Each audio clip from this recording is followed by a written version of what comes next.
Hello guys, welcome to the part 2 of house property. Part 1 में हम लोगों ने क्या क्या देख लिया था, पहले एक बार इसको रिवाइज कर लेते हैं और फिर हम लोग पार्ट 2 की तरफ बढ़ेंगे। ठीक है। पार्ट 1 में हमने सबसे पहले देखा था कि इनकम फ्रॉम हाउस प्रॉपर्टी का सेक्शन 22 एक चार्जिंग सेक्शन होता है for income from house property. Charging section वो सेक्शन होता है जो कि हमें बताता है कि कहाँ ये जो सेक्शन है एप्लीकेबल होने वाला है, इसकी चार्जेबिलिटी क्या क्या होने वाली है, हाउस प्रॉपर्टी किसको बोलेंगे, ये सब कुछ उसने वो चार्जिंग सेक्शन बताता है। तो चार्जिंग सेक्शन 22 था, जिसमें कि उसने ये बताया था कि आपको आपकी अगर कोई प्रॉपर्टी जो है वो अगर आप उसके ओनर हो, वो अगर आप लेट आउट करते हो और उसमें आप रेंट कमाते हो, तो वो जो इनकम होगा वो आपका चार्जेबल हो जाएगा under the head house property in income tax. तो उसमें ये बोला गया था कि ये 3 पॉइंट्स आपको देखने होंगे कि लेट आउट होना चाहिए, उसके लेट आउट होना चाहिए, फिर हाउस प्रॉपर्टी होना चाहिए, आप उसके ओनर होने चाहिए। अगर ये तीनों चीज़ें हो जाती हैं तो इसका मतलब है कि ये इनकम फ्रॉम हाउस प्रॉपर्टी में टैक्सेबल हो सकता है। ठीक है। फिर हमने ओनर में देखा था कि डीम्ड ओनर भी, owner also includes deemed owner, जो कि सेक्शन 27 है। फिर हमने ये देखा कि हाउस प्रॉपर्टी रेजिडेंशियल या कमर्शियल कैसा भी हो चलेगा। कमर्शियल हाउस प्रॉपर्टी क्या होता है? कमर्शियल हाउस प्रॉपर्टी होता है ना, जैसे रेजिडेंशियल जैसे आप तो समझ ही गए होंगे कि रहने के लिए काम आता है। कमर्शियल होता है जैसे गोडाउन हो गया, वर्कशॉप्स हो गए, आपने घर बना रखा है, 4 दीवारी, एक दरवाज़ा, एक खिड़की, नहीं भी चलेगा, हाउस प्रॉपर्टी है वो। ठीक है। अब उसका आप गोडाउन की तरह इस्तेमाल कर रहे हैं या फिर आप उसको वर्कशॉप की तरह इस्तेमाल कर रहे हैं, वो पूरी तरीके से आपके ऊपर है। तो वैसे हाउस प्रॉपर्टीज़ को हम कमर्शियल हाउस प्रॉपर्टीज़ बोलते हैं। प्लस दूसरा होता है कि अगर कोई हाउस प्रॉपर्टी है, उससे अगर कोई लैंड इस तरीके से जुड़ा हुआ है, कोई हाउस प्रॉपर्टी उससे लैंड जुड़ा हुआ है, तो वो क्या हो जाएगा, लैंड अपॉर्चुनिटी, तो वो भी उसका पार्ट हो जाएगा, हाउस प्रॉपर्टी का पार्ट हो जाएगा। फिर दूसरा हमने देखा कि अगर हम वेकेंट लैंड है, हमारे पास सिर्फ लैंड है, वेकेंट का मतलब होता है खाली। ठीक है। अगर हमारे पास खाली लैंड है पूरी तरीके से और हम उस खाली लैंड को लेट आउट कर रहे हैं, तो उससे डिराइव होने वाली इनकम जो है या तो वो अदर सोर्सेज में जाएंगी या तो वो पीजीबीपी में जाएंगी, एज द केस में बी। पीजीबीपी हमने क्या बताया था आपको? हमने बताया था कि पीजीबीपी में तभी जाएगा जब वो आपका बिजनेस होता है। और अदर सोर्सेज में देखो, जब आपके 5 हेड्स ऑफ इनकम होते हैं ना, salary, house property, PGBP, capital gain, other sources, जो आपके ऊपर के चारों में ना गए ना, वो अदर सोर्सेज में चले जाने का। जो आप पीजीबीपी में नहीं डाल सकते, जो आप हाउस प्रॉपर्टी में नहीं जा सकता, जो आपका सैलरी नहीं है, जो आपका कैपिटल गेन नहीं है, तो कहाँ जाएगा? वो अदर सोर्सेज में जाएगा। ठीक है। तो सारे रेजिडुअल इनकम जितने होते हैं जिनका कोई हेड नहीं होता, वो कहाँ चले जाते हैं? अदर सोर्सेज में चले जाते हैं। ठीक है। ये बात तो हमारी यहाँ पर क्लियर हो गई।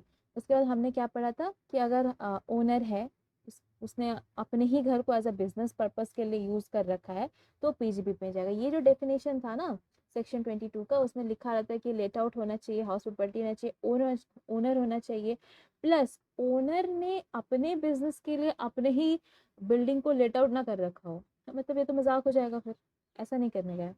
ठीक है। लेट आउट आप करें टीनेंट को, फिर टीनेंट उसको बिजनेस के लिए यूज करे चाहे किसी भी चीज के लिए यूज करे, वो टीनेंट की मर्जी है। तो टीनेंट क्या करता है वो मैटर नहीं करता है। ये बात भी हमने डिस्कस कर लिया था कि एक बार हमने टीनेंट को दिया था वो बिजनेस के लिए यूज कर रहा था, एक टीनेंट को हमने दिया वो रेजिडेंस के लिए यूज कर रहा था। तो टीनेंट क्या चीज के लिए यूज कर रहा था, that does not matter at all. ठीक है। उसके बाद है कि use by टीनेंट does not matter, हमने ये डिस्कस कर लिया था। फिर हमने ये देखा था कि अगर हम हाउस प्रॉपर्टी को सेल करते हैं और हाउस प्रॉपर्टी मेरा एक कैपिटल एसेट है, आप पूछ सकते हो ना कि हाउस प्रॉपर्टी कैपिटल एसेट कैसे? ओब्वियसली मेरा कैपिटल एसेट है, अगर वो मेरे बिजनेस के लिए यूज नहीं हो रहा तो वो मेरा कैपिटल एसेट ही तो है। ठीक है।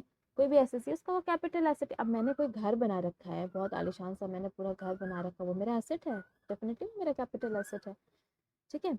उसके लिए मुझे बैलेंस शीट बनाने की ज़रूरत नहीं है। हाँ, ये बहुत ही अंडरस्टैंडिंग चीज़ है कि हाँ वो मेरा कैपिटल एसेट ही है। तो अगर वो मेरा एज अ कैपिटल एसेट है और मैं फिर उसको बेच रही हूँ, तो उससे जो इनकम आने वाला है वो कैपिटल गेन में चला जाएगा। इनकम जब भी हम इनकम टैक्स में बोलते हैं ना, तो इनकम का मतलब सिर्फ प्रॉफिट से नहीं होता है, या इनकम का मतलब सिर्फ गेन से नहीं होता है। Loss is also an income, it is a negative income. तो हम उसको भी कंसिडर करते हैं। ये कैपिटल एसेट जब हम बेचेंगे, हमको अगर उसमें लॉस होता है ना, तो वो भी क्या हो जाएगा, मेरा कैपिटल गेन का ही पार्ट हो जाएगा, that will be a capital loss. फिर हम उसको क्या करेंगे, सेट ऑफ करेंगे, चाहे कैरी फॉरवर्ड करेंगे, जैसा वहाँ पे सीन बनेगा। ठीक है। और इन्वेंट्री और स्टॉक इन ट्रेड की तरह अगर हम रख रहे हैं किसी चीज़ को, तो वो पीजीबीपी में जाएगा। हम हो सकता है ना कि मैं वो क्या बोलते हैं, रियल एस्टेट वाली हूँ और मेरे को वो बेचना ही मेरा काम है, तो वो तो मेरा फिर पीजीबीपी हो जाएगा। जब क्वेश्चन में कुछ ना दिया रहे, कैपिटल एसेट भी ना दिया रहे, इन्वेंट्री भी ना दिया है, तो उस केस में आप क्या चूज करेंगे, आप कैपिटल एसेट चूज करेंगे, आप मोस्ट प्रेफर्ड इसको मानेंगे और इसमें आप एक नोट लिखेंगे। मैंने ये भी बताया था कि नोट में आप क्या लिखेंगे, आप नोट में ये लिखेंगे since nothing has been given, तो हम लोग ये एज्यूम कर रहे हैं, we are assuming that the house property is being held as a capital asset for the SSC and the income the income that is arising from the sale of the capital, this capital asset shall be charged with the capital gain, income from capital gain। ठीक है, कुछ ना दिया रहे तो आप इसको prefer करेंगे। कंपोजिट रेंट, फिर हमने देखा था कि अब बहुत बार ऐसा होता है कि रेंट का जो एग्रीमेंट बनता है, जो कॉन्ट्रैक्ट बनता है टीनेंट और एसएससी के बीच में, टीनेंट और ओनर के बीच में जो कॉन्ट्रैक्ट बनता है, बहुत बार ओनर हमें क्या करता है, फुल फर्निश्ड एसी वैसी फिट करके घर दे देता है। तो वैसे केस में क्या करते हैं, हमारा बाइफर्केशन अगर पॉसिबल है कि नहीं है, हम ये देखते हैं। अगर बाइफर्केशन पॉसिबल है तब हम देखेंगे कि जो हाउस प्रॉपर्टी का रेंट होगा वो टैक्सेबल चला जाएगा हाउस प्रॉपर्टी में, और जो फैसिलिटी होगा, कहाँ जाएगा, डेफिनेटली या तो पीजीबीपी में जाएगा, नहीं तो अदर सोर्स। ठीक है, अगर उसका बिजनेस है, ओनर का बिजनेस ही अगर है, तो फिर वो पीजीबीपी में चला जाएगा। और अगर अदर सोर्सेज है, मतलब या तो other sources as the case में भी, जो कहीं नहीं जाता वो कहाँ जाता है, अदर सोर्सेज में। कैपिटल गेन में तो आप भेज ही नहीं सकते हो, भेज सकते हो क्या, नहीं भेज सकते। सैलरी तो ऑब्वियसली नहीं हुआ, क्यों, क्योंकि इनकम सैलरी में तभी टैक्सेबल होगा जब वो सैलरी इनकम होगा, जो कि ये है नहीं, कैपिटल गेन है नहीं, हाउस प्रॉपर्टी हो नहीं रहा है, बचा कौन, अदर सोर्सेज बचा, तो अदर सोर्सेज में भेज देंगे, पीजीबीपी अगर नहीं हो रहा है तो। और अगर पीजीबीपी हो रहा है तो फिर तो कुछ बोल ही नहीं सकते। व्हेनेवर पीजीबीपी को ऐसा मानना ना कि वो सुपीरियर जिधर भी आएगा ना पीजीबीपी में चला जाएगा, मतलब पीजीबीपी आपको बिजनेस दिख गया ना, आपको दिख गया कि बिजनेस कर रहा है, कुछ दूसरा नहीं सोचना है, वो डायरेक्ट पीजीबीपी में चला जाएगा। और अगर बाइफर्केशन पॉसिबल ही नहीं है, अगर बाइफर्केशन पॉसिबल ही नहीं है तो हाउस प्रॉपर्टी को भूल जाइए। हाउस प्रॉपर्टी एकदम गाय है ये, मतलब नहीं आ रहा है, कोई बात नहीं, सारा उठाइए, या तो अदर सोर्सेज भेजिए या तो पीजीबीपी, सारा का सारा भेजिए। आप बाइफरकेट नहीं कर पा रहे, आप हाउस प्रॉपर्टी में भेज ही नहीं सकते हैं, आप पीजीबीपी में या अदर सोर्सेज में भेजेंगे। ठीक है, इससे रिलेटेड एक दो एग्जाम्पल कर लेते हैं। मान लो एक एग्जाम्पल है, देखो, Raj Prakash has one big house and it include vast open area with in its boundary. एक राज प्रकाश कोई एसएससी है, मतलब एक एसएससी है राज प्रकाश, उसका एक बहुत बड़ा घर है, उसका पूरा इतना बड़ा बाउंड्री है, उसमें ये बहुत बड़ा सा घर है उसका। ठीक है, ये उसका बहुत बड़ा सा घर है और फिर ये लैंड है उसके साथ। ठीक है, includes a vast open area with in its boundary, और ये बाउंड्री के अंदर है। The house has been let out at a rent of 2 lakh per month, और ये पूरा घर, मतलब ये दिस पूरा premise, the whole premise has been let out for 2 lakh per month, out of which आपको क्वेश्चन बता रहा है कि इस घर, अब मान लो कि टेनेंट पूछेगा ना एसएससी से, भैया क्या बात है तुम 2 लाख क्यों ले रहे हो, तो बोलेगा भैया ये फार्म हाउस तुम्हें हम लेट आउट कर रहे हैं, ये पूरा का पूरा लैंड तुम्हारा, ये घर तुम रहोगे, इतना सारा हम तुमको स्पेस दे रहे हैं, तो उस स्पेस का कॉस्ट है इतना, जिसमें से कि हम तुम्हारा जो घर है उसका रेंट इतना ले रहे हैं, और बाकी जो ओपन एरिया है उसका रेंट कितना ले रहे हैं, out of which 50,000 per month is attributable to the open land. तो 50,000 ओपन लैंड का ले रहे हैं, बाकी 1,50,000 हम घर का ले रहे हैं। तो यहाँ बाइफर्केशन दे दिया, इसका मतलब, सॉरी ये 2 बार लिखा गया है, इग्नोर करेगा ये सेकंड वाला। ठीक है, तो ये जो इसमें आपको बता तो दिया है कि बाइफर्केशन करके आपको बता दिया, बट ये कमोडिटीज है क्या, नहीं, ये लैंड एंड हाउस प्रॉपर्टी है, तो डेफिनेटली ये क्या चला जाएगा, ये इंटायर किस में चला जाएगा, हाउस प्रॉपर्टी में। लैंड अपॉर्टिनेंट टू हाउस है ये, तो ये हाउस प्रॉपर्टी में चला जाएगा। हमने ये वाला पॉइंट देखा था, लैंड अपॉर्टिनेंट टू वाला, यहाँ पे देखो, इंक्लूड्स लैंड अपॉर्टिनेंट अटैच टू, ये वाला पॉइंट हमने वहाँ देखा था, बस वही वाला लगाना है यहाँ पर, तो वो भी हाउस प्रॉपर्टी में इंक्लूड होता है। तो हाउस प्रॉपर्टी में इंक्लूड होने का क्या मतलब होता है, मतलब ये होता है कि आप उसको टैक्स कर देंगे। इंक्लूड होने का क्या मतलब होगा, इनकम टैक्स में कोई चीज़ इंक्लूड हो रहा है, इसका मतलब है कि आप उसको उसके इनकम में, जब आप टैक्स कैलकुलेट करेंगे तब आप उसके इनकम में उसको ऐड करेंगे। दूसरा क्वेश्चन देखते हैं, Rohit has one big piece of land which is let out for arranging workshops और for purpose of marriage parties. क्या बोला था मैंने कि एक बहुत बड़ा वेकेंट लैंड है, दिस लैंड है वेकेंट, इतना पीस ऑफ लैंड है, रोहित ने कभी रजिस्ट्री करा रखी थी, लैंड खरीद रखा था दिल्ली में। अब जितनी शादियां वादियां होती हैं वो तो घर में होती नहीं है, घर में होती हैं क्या, हॉल में होती हैं क्या, नहीं, शादियां शादियां वगैरह के लिए हमें क्या चाहिए, ओपन स्पेस चाहिए। तो vacant land is best for that. तो क्या करते हैं ना लोग, रेंट पर दे देते हैं वेकेंट लैंड वगैरह को, कि हाँ भाई लैंड वेकेंट है, मैंने घर अभी बनाया नहीं है, तो मैं बनाऊंगा कभी, तब तक मेरा लैंड वेकेंट है, आप एक काम करो, आप इस पर शादी वादी अगर कुछ अरेंज कराना करा लो, मुझे इसका किराया दे देना। तो लोग ऐसा करते हैं, तो दे दिया। अब क्या हुआ कि Rohit has one big piece of land, ये रोहित का लैंड है। इस केस में जब रोहित को जो रेंट मिलेगा ना, वो रेंट अदर सोर्सेज में चला जाएगा। क्यों अदर सोर्सेज में क्यों जाएगा आप बताएं? जब तक कुछ ना दिया है ना, आप उसको बिजनेस नहीं मान सकते। यहाँ पे तो बिजनेस लिखा नहीं है कि रोहित का बिजनेस है कि वो लैंड खरीदता है उसको रेंट पे देता है, ये उसका बिजनेस नहीं है।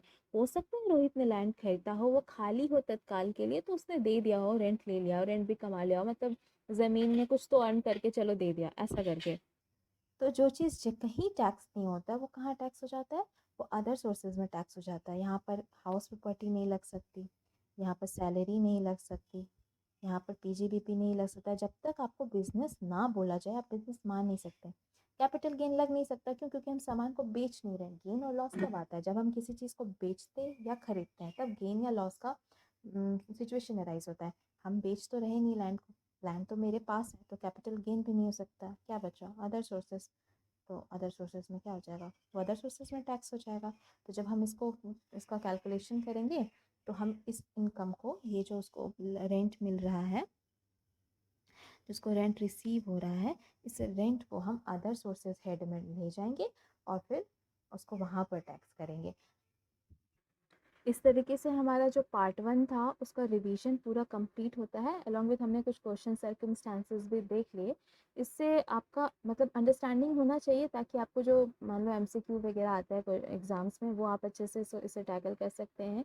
और एमसीक्यू अगर नहीं भी आता है तो अंडरस्टैंडिंग बहुत ज़रूरी है। बिना अंडरस्टैंड किए हुए कॉन्सेप्ट्स को आप आगे नहीं बढ़ सकते। चीज़ों में क्लैरिटी नहीं रहेंगी। टू गेन द क्लैरिटी आप हर एस्पेक्ट्स को समझें, वो बहुत ज़्यादा ज़रूरी है। इस तरीके से हमारा पार्ट 1 ख़त्म होता है। हम लोग पार्ट 2 की तरफ प्रोसीड करते हैं। और पार्ट 2 में जो हम स्टार्ट करने वाले हैं ना, वो सेक्शन 23 पढ़ने वाले हैं। बहुत मज़ा आने वाला है। हम लोग अब जीएवी निकालने वाले हैं, जीएवी क्या होता है, फिर हम लोग अभी देखने वाले हैं फेयर रेंट क्या होता है, म्यूनिसिपल रेंट क्या होता है। ये सब तमाम चीज़ें हम लोग देखने वाले हैं। और फिर हम लोग ये भी देखने वाले हैं कि किस तरीके से हमारा जो हाउस प्रॉपर्टी का जो हमारा इनकम निकलता है, उसका फॉर्मेट क्या होता है। तो ये सब कुछ अभी हम लोग इसी लेक्चर में डील करने वाले हैं, इसी पार्ट में अभी हम लोग देखने वाले हैं। स्टार्ट करते हैं सेक्शन 23 से।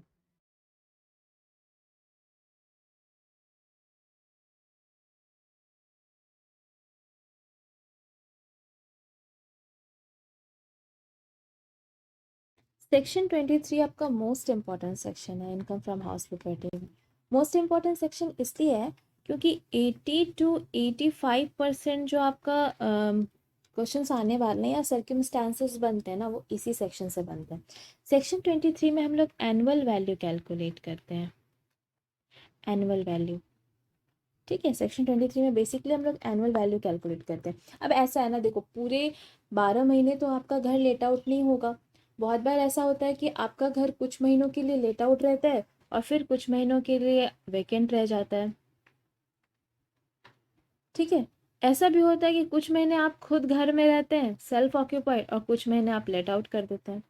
ऐसा भी होता है कि कुछ महीने आप सेल्फ ऑक्यूपाइड होते हैं और कुछ महीना आपका घर वेकेंट चला जाता है। ये भी तो हो सकता है कि घर का कुछ पार्ट आप एज अ बिजनेस यूज कर रहे हो और कुछ में सेल्फ ऑक्यूपाइड हो, या तो बिजनेस यूज कर रहे हो या लेट आउट कर रखा हो। तमाम बहुत सारे आपके केसेस बन सकते हैं जिसमें अलग अलग सर्कमस्टांसेस क्रिएट हो सकते हैं आपके एक हाउस प्रॉपर्टी के लिए, ठीक है।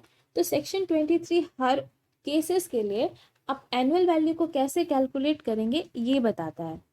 सेक्शन 23 में हम लोग एनुअल वैल्यू कैलकुलेट करना सीखते हैं डिफरेंट डिफरेंट सर्कमस्टांसेस में। नाउ द क्वेश्चन अराइजेस कि हमें एनुअल वैल्यू कैलकुलेट ही क्यों करना है? Why is it important to calculate annual value? उसका रीज़न ये है कि जब हम इनकम फ्रॉम हाउस प्रॉपर्टी निकालते हैं ना, तो इनकम फ्रॉम हाउस प्रॉपर्टी को निकालने के लिए हमारे पास एक फॉर्मेट है, calculation of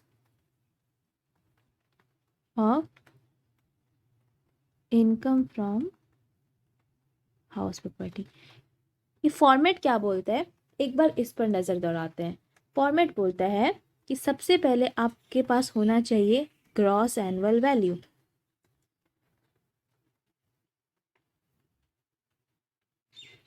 gross annual value में से हम सब्ट्रैक्ट करेंगे म्युनिसिपल टैक्स पेड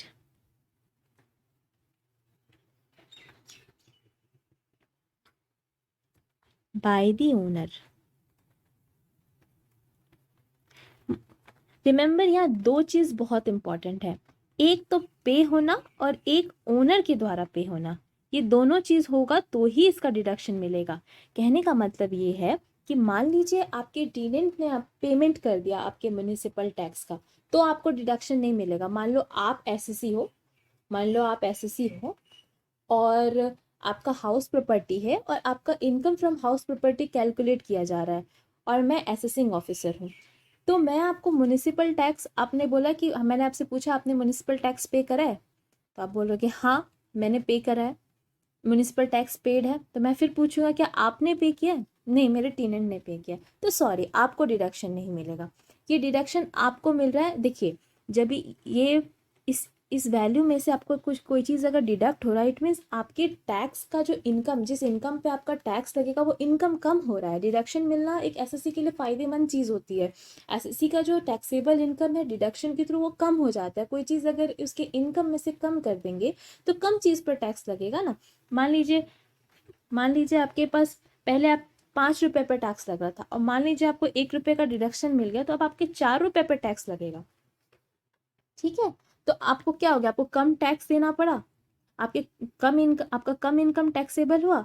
तो ये एसएससी के लिए फायदेमंद चीज होता है, डिडक्शन मिलना एसएससी के लिए फायदेमंद चीज होता है। अभी देखो म्युनिसिपल टैक्स पे पूरा इनकम टैक्स में सारी चीजें हम एक्रूअल बेसिस पे बात करते हैं, बट ये जो म्युनिसिपल टैक्स पेड है ना, यहीं पर हम पेड बेसिस पे बात करते हैं, कैश बेसिस पे बात करते हैं। अगर मान लो आपने पिछले आगे फ्यूचर का भी म्युनिसिपल टैक्स और पीछे पास्ट का भी म्युनिसिपल टैक्स मान लो आपने अभी ही पे कर दिया, तो पूरा इंटायर म्युनिसिपल टैक्स आपने जो पे किया वो सारा डिडक्शन मिल जाएगा। फिर आप इस म्युनिसिपल टैक्स का डिडक्शन फ्यूचर में नहीं ले पाओगे और नहीं पास्ट में जाके ले पाओगे। तो जितना म्युनिसिपल टैक्स पे करोगे, ओनर जितना म्युनिसिपल टैक्स पे करेगा, mind you paid and owner should pay that. तो ओनर जितना म्युनिसिपल टैक्स पे करेगा वो कंप्लीट आपको यहाँ पर डिडक्शन मिल जाएगा।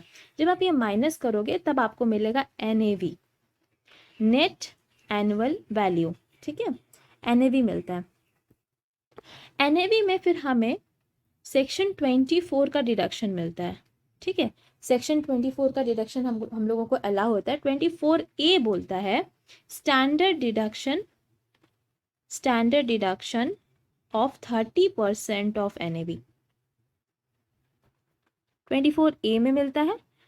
और 24B में हमें मिलता है इंटरेस्ट का deduction, interest on capital borrowed.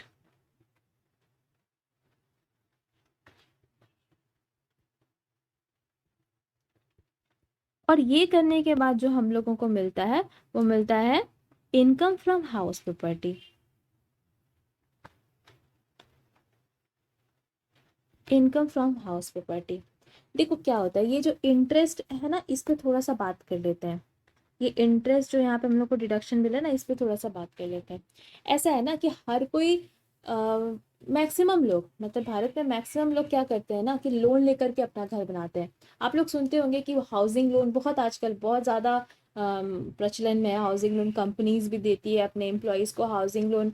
आपको फिर बैंक्स वगैरह काफ़ी प्रोवाइड करती है, अलग अलग बैंक अलग अलग रेट पे आपको हाउसिंग लोन प्रोवाइड करती है। तो सरकार बोलता है, देखो सरकार प्रमोट करना चाहता है, कोई सरकार भी चाहता है कि सबके पास घर हो और सब घर में रहे, सड़क पर कोई ना सोए। तो सरकार इस चीज़ को प्रमोट करना चाहता है। तो जो लोग लोन लेते हैं ना घर बनाने के लिए या घर खरीदने के लिए, ठीक है, तो लोन लेंगे तो उस पर इंटरेस्ट चार्ज होगा, तो ये इंटरेस्ट का डिडक्शन आपको मिल जाता है। और इस इंटरेस्ट का कोई लिमिट नहीं है, ऐसा नहीं है कि आपको 2 लाख तक ही डिडक्शन मिलेगा, 5 लाख तक ही डिडक्शन मिलेगा, नहीं, जितना इंटरेस्ट आपका एक्रू होता, एक्रूअल बेसिस है ये, जितना भी इंटरेस्ट आपका एक्रू होगा वो सारा आपको डिडक्शन मिल जाएगा। इवन सरकार ये भी नहीं पूछती है कि आपने लोन कहाँ से लिया है, आपने लोन कहाँ से लिया है। From anywhere, loan taken from anywhere और फ्रॉम एनीवन, आपने किसी से भी लोन ले रखा हो, कहीं से भी लोन ले रखा हो, कोई मैटर नहीं करता। जितना लोन लिया है उस पर जितना इंटरेस्ट अप्रूव होगा वो सारा आपको डिडक्शन यहाँ पर मिल जाएगा। ठीक है, स्टैंडर्ड डिडक्शन 30% का मिलता है। तो हम लोग यहाँ पर अब आप देखिए कि आपको इनकम फ्रॉम हाउस प्रॉपर्टी को निकालने के लिए सबसे पहले क्या ज़रूरी है, ग्रॉस एनुअल वैल्यू निकालना। जब तक कि आप ग्रॉस एनुअल वैल्यू कैलकुलेट नहीं करेंगे तब तक आप क्या इनकम फ्रॉम हाउस प्रॉपर्टी निकाल सकते हैं क्या, नहीं निकाल सकते हैं। तो अब हम यही यही ग्रॉस एनुअल वैल्यू कैसे निकालना है, अलग अलग सिचुएशंस में कैसे कैलकुलेट होगा, ये बात सेक्शन 23 हम लोगों को बताता है। ठीक है, अब फर्दर हम लोग आगे डिस्कस करेंगे कि ग्रॉस एनुअल वैल्यू कैसे कैलकुलेट होता है। मैंने आपको क्या बोला था, मैंने बोला था कि जब भी आप इनकम टैक्स में इनकम एसएससी का कैलकुलेट करेंगे तो आप हमेशा ध्यान रखिएगा आप एक असेसिंग ऑफिसर हैं।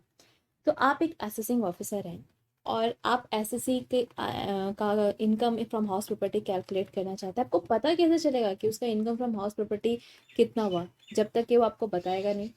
और आपको क्या लगता है कि एसएससी आपको बता देगा कि आपको कितना इनकम हुआ? और क्या एक एसेसिंग ऑफिसर एसएससी के गेट पे हर वक्त खड़ा रहेगा कि कितना इनकम हुआ है कितना इनकम नहीं हुआ ये पता करने के लिए? ये पॉसिबल नहीं है। तो क्या होता है ना कि सबसे पहले अपन ना एक एक्सपेक्टेड रेंट निकालते हैं कि एक्सपेक्टेड रेंट कितना होना चाहिए। फिर हम एसएससी से पूछते हैं कि एसएससी तुम्हारा एक्चुअल रेंट कितना हुआ है।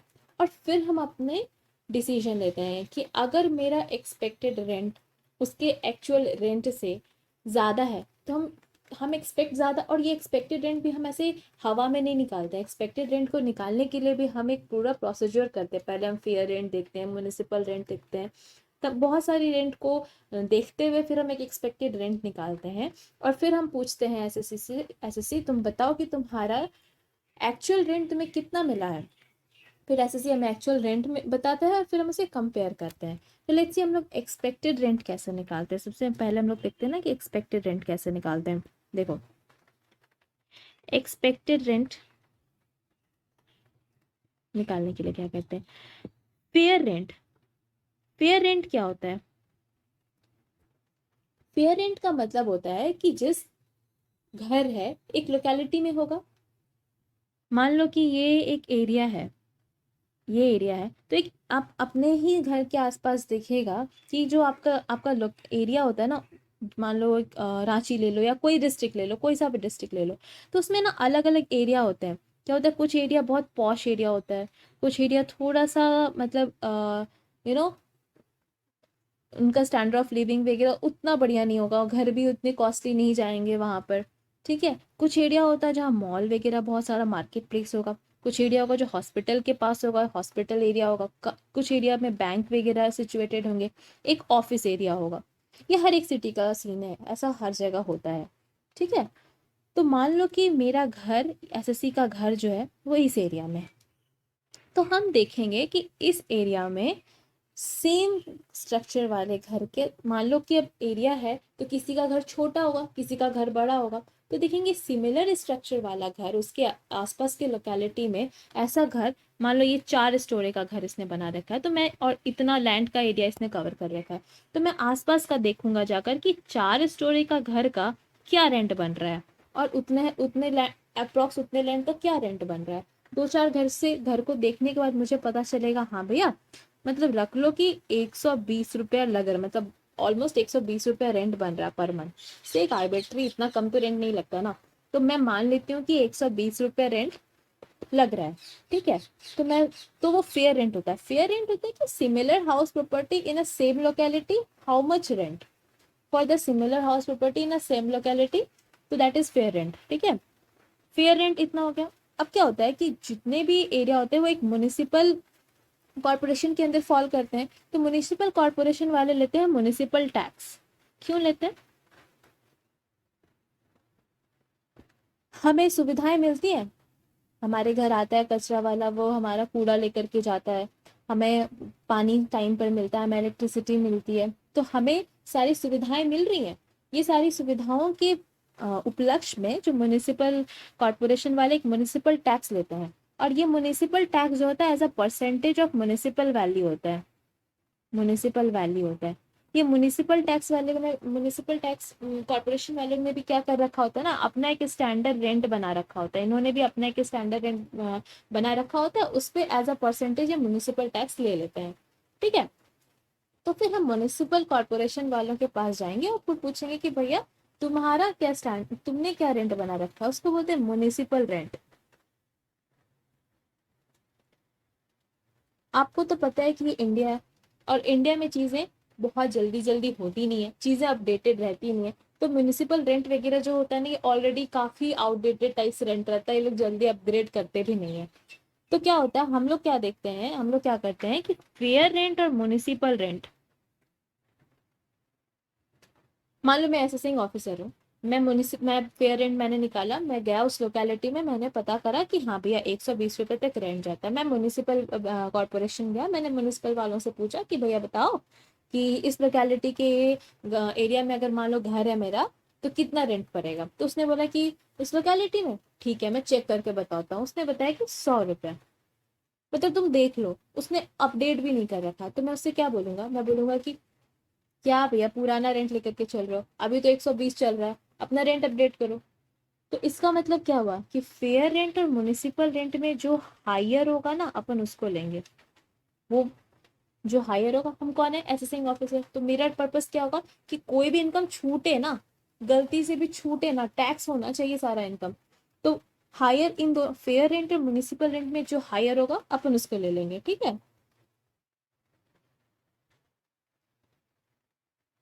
हायर। अच्छा एक बात बताओ, सरकार चाहती है ना कि सभी लोग घर में रहे, कोई सड़क पर ना सोए, ऐसा सरकार चाहती है। तो सरकार ये चाहती है कि सब लोग अपना रेंट जो है ना, एक मतलब जेन्यून रखे। ऐसा नहीं कि कुछ भी रेंट लगा रखा है, तो कुछ भी रेंट लगाएंगे तो क्या सारे लोग अफोर्ड कर पाएंगे क्या? नहीं। तो एक रेंट कंट्रोल एक्ट के अंदर स्टैंडर्ड रेंट बताया जाता है, इससे ज्यादा आप रेंट नहीं रख सकते हो। इन दोनों में से ज्यादा हो गया, बट इससे ज्यादा नहीं जाना चाहिए। मान लो स्टैंडर्ड रेंट उस लोकेलिटी उस एरिया के लिए 150 है। स्टैंडर्ड रेंट कितना है? 150। मतलब आपका कुछ भी आप रेंट लो, इससे ज्यादा नहीं होना चाहिए, ठीक है।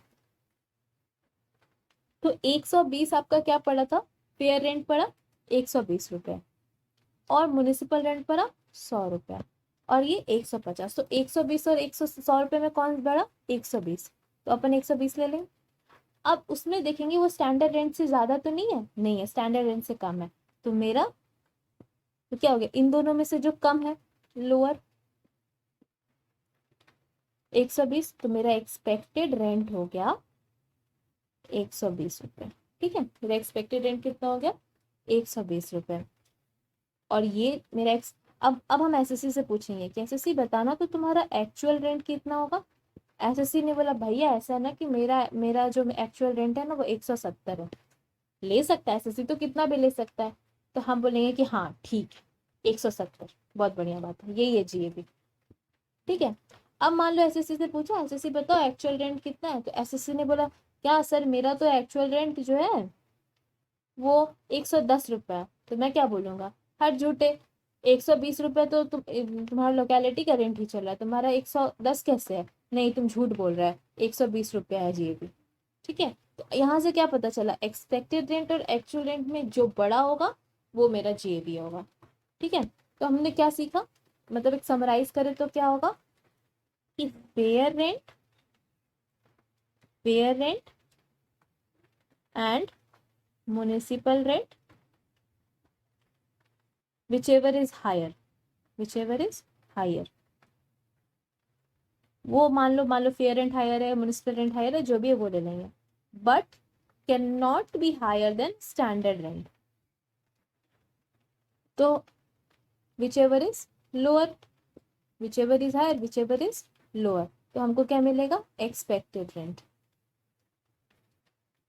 उसके बाद हम एक्चुअल रेंट पता करेंगे, और एक्चुअल रेंट और एक्सपेक्टेड रेंट में जो हायर होगा वो मेरा हो जाएगा GAB, ठीक है। याद करने के लिए हम इसको बोल सकते हैं HLH, याद करने के लिए HLH। मैंने पीछे के लॉजिक्स थोड़े से क्लियर करने की कोशिश किया, हालांकि ऐसा ना कोई कहानी है नहीं, ये मैनमेड कहानी है।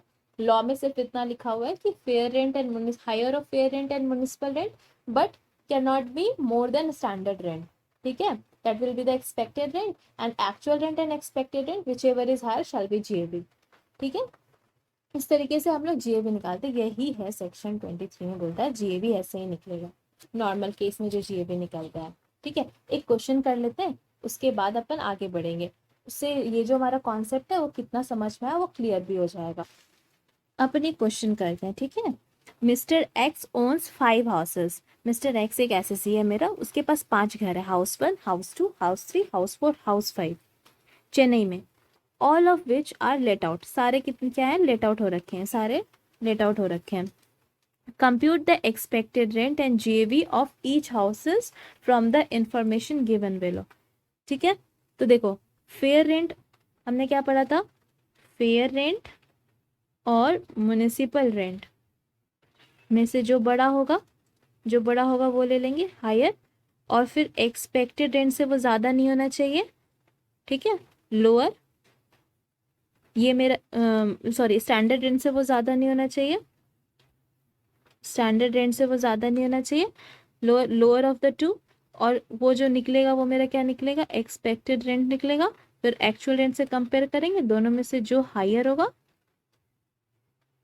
दोनों में से जो हायर होगा वो क्या हो जाएगा, जीएवी हो जाएगा। ठीक है, ये हमारा कॉन्सेप्ट है। अब यही हम लोग यहाँ पे लगाएंगे। देखो म्युनिसिपल हाउस 1 का अगर हम देखें, हाउस 1 कैलकुलेट करते हैं, देखो हाउस 1, हाउस 1 का देखो म्युनिसिपल रेंट कितना है, 80,000 है। फेयर रेंट कितना, 90,000। तो कौन बड़ा है, 90,000। स्टैंडर्ड रेंट एप्लीकेबल नहीं है, तो 90,000 एक मेरा क्या हो जाएगा, एक्सपेक्टेड रेंट। तो एक्सपेक्टेड रेंट कितना हो जाएगा, 90,000। एक्चुअल रेंट कितना है, 72,000। तो हम क्या बोलेंगे, मैंने एक्सपेक्ट किया 90,000, तुम्हारा एक्चुअल रेंट 70,000, तो एसएससी क्या झूठ बोल रहा है, इसका मतलब जेवी क्या हो जाएगा, higher of expected rent and actual rent, जेवी हो जाएगा 90,000। ठीक है, हाउस 2 में देखें, एक्सपेक्टेड रेंट निकालेंगे पहले, हाउस 2 का देखें क्या है, म्युनिसिपल रेंट 55,000, फेयर रेंट 60,000। कौन सा बड़ा है, 60,000। फेयर रेंट ज़्यादा बड़ा है, 60,000। अब 60,000 क्या हो गया, वो स्टैंडर्ड रेंट से बड़ा नहीं होना चाहिए, तो स्टैंडर्ड रेंट 75,000 है, ठीक है, तो यानी 60,000 हो सकता है। तो मेरा एक्सपेक्टेड रेंट कितना हो गया, 60,000। बट एक्चुअल रेंट कितना है, 72,000। इसका मतलब मैंने एक्सपेक्ट किया था 60,000, एसएससी बोल रहा है कि मैं एक्चुअल 72,000। हाँ तुम सही बोल रहे हो, तो जीएवी क्या हो जाएगा, 72,000 हो जाएगा। ठीक है,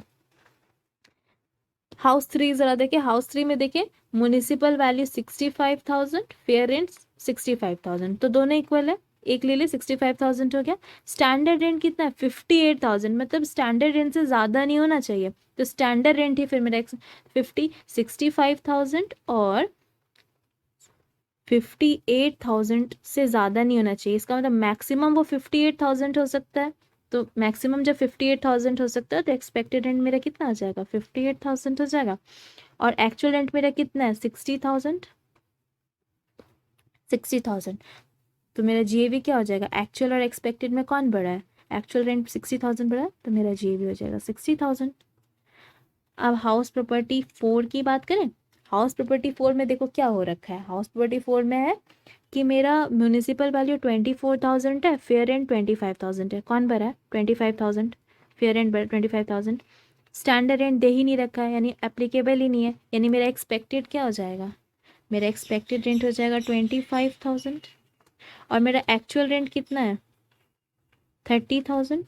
दोनों में जो बड़ा है वही जीएवी हो जाएगा, तो मेरा जीएवी क्या हो जाएगा, 30,000। हाउस प्रॉपर्टी 5 की बात करें, हाउस प्रॉपर्टी 5 में क्या हो रखा है, एक्सपेक्टेड रेंट कितना है, हाउस प्रॉपर्टी 5 में म्युनिसिपल वैल्यू कितना है, 75,000, फेयर रेंट कितना है, 80,000। तो कौन बड़ा है, 80,000। लेकिन ये ध्यान में रखना है कि वो स्टैंडर्ड से बड़ा नहीं होना चाहिए, तो स्टैंडर्ड कितना है, 78,000, तो 80,000 नहीं हो सकता, मैक्सिमम कितना हो सकता है, 78,000। तो अपन क्या ले लेंगे, 78,000 ले लेंगे। तो एक्सपेक्टेड मेरा कितना हो गया, 78,000, और एक्चुअल रेंट कितना है, 72,000। तो एक्सपेक्टेड और एक्चुअल में कौन सा बड़ा है, एक्सपेक्टेड बड़ा, तो मेरा जीवी क्या हो जाएगा, 78,000। इस तरीके से हम लोग जीएवी कैलकुलेट करते हैं सेक्शन 23 के अकॉर्डिंग। आई होप कि मैं आपको जीएवी कैलकुलेट करना सिखा पाई हूँ, और जो इसके आगे के भी बहुत सारे केसेस हैं जो अपन नेक्स्ट वीडियो में करेंगे, यहाँ तक आप ज़रूर प्रैक्टिस करेगा, उसके बाद ही आप प्रोसीड करेगा। Thank you and stay tuned. Do like the video, subscribe and share.